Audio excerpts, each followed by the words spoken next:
সাভারের ৬ জনকে হত্যার অভিযোগে সম্রাট নামের এক ভবঘুরে যুবককে গ্রেপ্তার করেছে পুলিশ। তার ১০ দিনের রিমান্ড চেয়ে আদালতে প্রেরণ করা হয়েছে।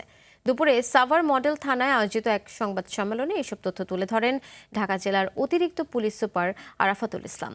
সিরিয়াল কিলিংয়ের শিকার ৬ জনের মধ্যে ৫ জনের পরিচয় এখনও নিশ্চিত করতে পারেনি পুলিশ।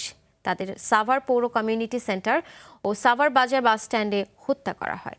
এর আগে গতকাল রাতে সাভার মডেল থানার সামনে থেকে তাকে গ্রেপ্তার করা হয়।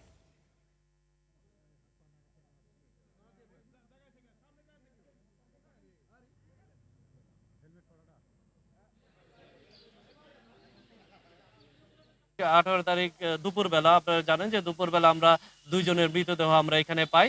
এই মৃতদেহগুলা পাওয়ার পর আমরা যেহেতু সিসিটিভি ফুটেজ আছে, আমরা সিসিটিভি ফুটেজগুলো বিশ্লেষণ করি এবং আমরা সিসিটিভি ফুটেজে বিশ্লেষণ করে একজনের অবয়ব আমরা লক্ষ্য করি, যাকে আমাদের সন্দেহের তালিকায় নিয়ে আসি এবং তার নাম সে মশিউর রহমান খান ওরফে সম্রাট বলে তাকে নিজেকে পরিচয় দেয়।